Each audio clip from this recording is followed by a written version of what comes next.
शब्द को संभल संभल के बोलिए, क्योंकि शब्द के ना होते हाथ पाँव। एक ही शब्द में है औषधि और एक ही शब्द में है घाव। आप सभी को मेरा सादर प्रणाम। मैं काजल शाह। मैं कोलकाता के Khanna high school ward girls में 11वीं कक्षा के विद्यार्थी हूँ और आज मैं आप सभी के सामने अपनी एक छोटी सी भाषण लेके आई हूँ। मेरे भाषण का शीर्षक है मेरा राष्ट्र मेरा अभिमान है।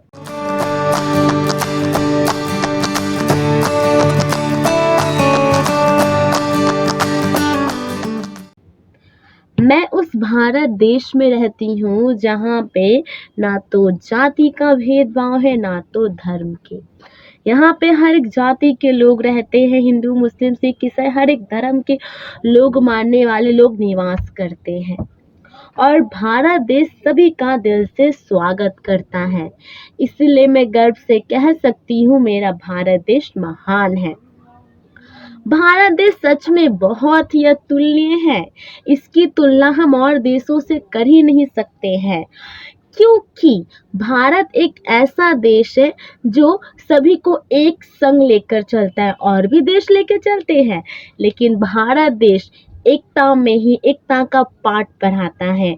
साथ ही साथ भारत एक ऐसा देश है जो दयालुओं का देश कहा जाता है।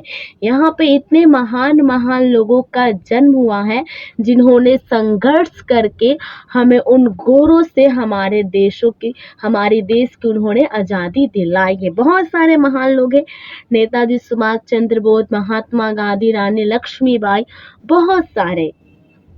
ये सब हमारे भारत देश के अभिमान है, हमारे देश के शान है। इसीलिए तो मेरा राष्ट्र मेरा अभिमान है। भारत देश आज स्वयं पे निर्भर बन चुका है। आज हमारा भारत देश आत्मनिर्भर बन चुका है। बहुत ही गर्व होता है कि हम जिस देश में रहते हैं वो एक देश आत्मनिर्भर है, स्वयं पे निर्भर है।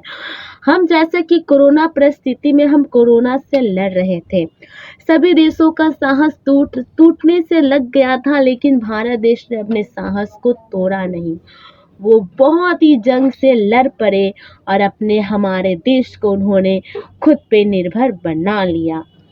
तो बहुत ही अच्छा लगता है और मेरा राष्ट्र इसलिए मेरा अभिमान है। यहाँ पे ना तो लड़का ना तो लड़की में तो ना तो भेद होता है। यहाँ पे दोनों को समान रूप से शिक्षा दी जाती है। लेकिन भारत के कई ऐसे इलाके जहाँ पे ये चीज़ों का अभाव दिख रहा है, लेकिन हम शिक्षित हो रहे हैं ना, हम इन चीज़ों को दूसरों के तरफ भी जागरूक लाएंगे और अपने भारत देश को अपनी मेहनत से, निरंतर कोशिश से और बहुत ही ज़्यादा महान बना सकते हैं। लेकिन हमें समझना होगा, आज के हम नागरिक हैं ना, आज के हम भारतीय हैं ना, हम युवा है ना, तो हमारा फर्ज बनता है अपने देश के प्रति, अपने समाज के प्रति कुछ सोचने की, कुछ कर दिखाने की। तभी हम अपने भारत देश के उन्नति और बहुत ही विकसित रूप देख सकते हैं। तो इन बातों को हमें केवल समझना होगा और अपने देश के लिए नाम रोशन करके दिखाना हो। तो आप सभी के सामने मेरी छोटी सी भाषण प्रस्तुत है। आप सभी ने मेरे भाषण को सुना, उसके लिए दिल से धन्यवाद।